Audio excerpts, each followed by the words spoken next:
السلام علیکم ورحمۃ اللہ وبرکاتہ۔ وعلیکم السلام۔ مجھے آپ سے ایک کوشچن پوچھنا تھا، کیا بچوں پہ حج فرض نہیں ہے؟ جیسے نماز پڑھنے کی عمر ہوتی کہ 7-8 سال کے بعد بچوں کو مطلب مار کے بولا جائے، پھر دین آفٹر مینس 14 ایئرز اور 13 ایئرز ہی ہیز ٹو جی، کیپ دا فاسٹنگ. صحیح فاسٹنگ بات از ہے۔ First for them. Okay, then تو پھر یہ حج کا بھی کچھ ہوگا نا کہ بھائی بچوں کو کس ایج میں ان لوگ پہ فرض ہو جاتا ہے؟ ایج پر اوکے، نحمدہ و نصلی علی رسولہ الکریم، اما بعد۔ آپ دیکھ رہے ہیں نو ٹی وی جدہ اور میں ہوں آپ کا دوست، آپ کا ہوسٹ محمد عاقل، جدہ سے، مملکت سعودی عرب۔ یہ ہیں تحسین دبئی سے۔ سوال آپ نے سن لیا ہے۔ اس سلسلے میں یہ عرض کر دینا چاہتا ہوں کہ بیت اللہ کا حج ارکان اسلام میں سے ایک رکن اور اسلام کی عظیم بنیادوں میں سے ایک بنیاد ہے، کیونکہ نبی کریم صلی اللہ علیہ وسلم کا فرمان ہے، اسلام کی بنیاد 5 اشیاء پر قائم ہیں: گواہی دینا کہ اللہ کے علاوہ کوئی معبود برحق نہیں اور محمد صلی اللہ علیہ وسلم اللہ کے رسول ہیں، اور نماز کی پابندی کرنا، زکوٰۃ ادا کرنا، اور رمضان المبارک کے روزے رکھنا، اور بیت اللہ کا حج کرنا۔ بیت اللہ کا حج کتاب و سنت کے دلائل اور اجماع مسلمین کے اعتبار سے فرض ہے۔ اللہ تعالیٰ قرآن کریم میں آل عمران آیت نمبر 97 میں فرماتا ہے وَلِلَّهِ عَلَى النَّاسِ حِجُّ الْبَيْتِ، اور لوگوں پر اللہ کے لیے بیت اللہ کا حج کرنا فرض ہے، من استطاع الیہ سبیلا، جو اس کی طاقت رکھے، اور جو کوئی کفر کرے اللہ تعالیٰ جہاں والوں سے بے پرواہ ہے۔ نبی کریم صلی اللہ علیہ وسلم کا فرمان ہے، یقیناً اللہ تعالیٰ نے تم پر حج فرض کیا ہے، اس لیے تم حج کرو۔ اور مسلمانوں کا اس کی فرضیت پر اجماع ہے، اور یہ دین میں ضروری معلوم ہونے والی اشیاء میں سے، اس لیے جو کوئی بھی اس کی فرضیت کا انکار کرے گا وہ مسلمان کے مابین رہائش پذیر ہو تو وہ کافر ہوگا، لیکن اگر کوئی شخصی سستی اور کاہلی کے ساتھ اسے ترک کرتا ہے تو وہ بھی عظیم خطرے سے دوچار ہوگا، کیونکہ بعض علماء کرام کا کہنا ہے کہ وہ کفر کا مرتکب ہوگا۔ یہ قول امام مالک کی ایک روایت سے ملتا ہے۔ نبی کریم صلی اللہ علیہ وسلم اور صحابہ کرام نماز کے علاوہ کسی اور عمل کو ترک کرنا کفر نہیں سمجھتے تھے، اس لیے یہ بھی موقف ہے۔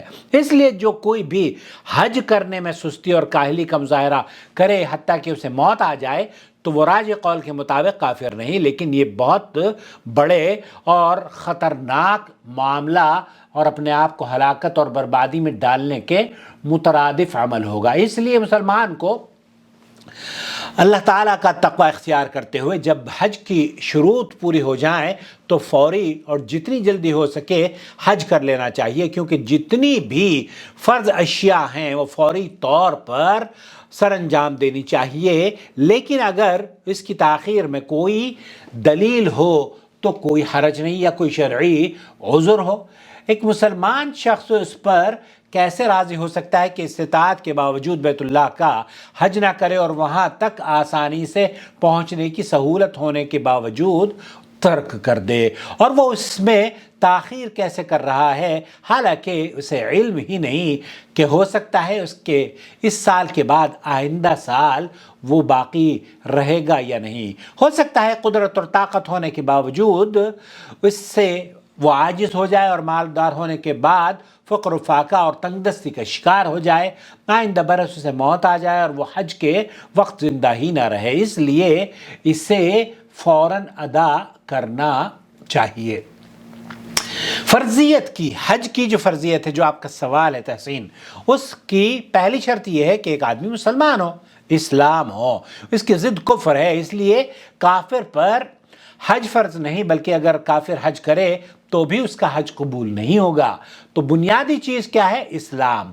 دوسری جو شرط ہے اہل اسلام نے وہ اس کی لگائی ہے بلوغیت۔ آپ نے کہا کہ بچہ اگر حج کر لیتا ہے تو اس کے والدین کو اجر ملے گا، لیکن بلوغیت کے بعد ہی اس کا حج ہوگا، جو حج اس پر فرض ہوا ہے۔ اب اگر وہ حج اس نے کیا ہے بچپن میں تو وہ گویا کہ اس نے اپنی نفلی حج کیا ہے، تو اس لیے نابالغ بچے اور بچی پر حج فرض نہیں، اور اگر بچے نے بلوغت سے قبل حج کر بھی لیا ہے تو اس کا حج صحیح ہے اور یہ نفلی حج ہوگا، اس کا اجر و ثواب بھی اسے حاصل ہوگا، لیکن بالغ ہونے کے بعد اسے فرضی حج کی ادائیگی کرنا ہوگی، کیونکہ بلوغت سے قبل حج کرنے سے فرضی حج ادا نہیں ہوگا۔ نمبر 3، اس کا جنون اور پاگل پن سے پاک ہونا، اس لیے مجنون پر حج فرض نہیں اور نہ ہی اس کی جانب سے حج کیا جا سکتا ہے۔ تو ایک آدمی کا عاقل ہونا، بالغ ہونا شرط ہے۔ چوتھی شرط یہ ہے کہ وہ آزاد ہو، اس لیے غلام پر حج فرض نہیں، اور اگر وہ حج کرے تو اس کا حج صحیح ہے اور یہ نفلی حج ہوگا، اور جب وہ آزاد ہو جائے گا تب اسے اپنا حج فرض ہوگا اس کے اوپر اور وہ حج کرے۔ بعض علماء کا کہنا کہ جب غلام اپنے مالک کی اجازت سے حج کرے تو یہ فرضی حج کفایت کر جائے گا۔ بہرحال، اور مالی اور بدنی استطاعت بے حد ضروری ہے، من استطاع الیہ سبیلا کے مطابق۔ تو خلاصہ کلام یہ ہوا کہ آپ کے اوپر حج اس وقت فرض ہوتا ہے بچے پر جبکہ وہ بلوغت سے بالغ ہو جائے، اور پھر من استطاع الیہ سبیلا اسے مالی اور بدنی تمام تر سہولتیں اس کے پاس موجود ہوں۔ مجھے امید ہے وضاحت ہو گئی ہوگی۔ وتزودوا فإن خير الزاد التقوى واتقون يا أولي الألباب۔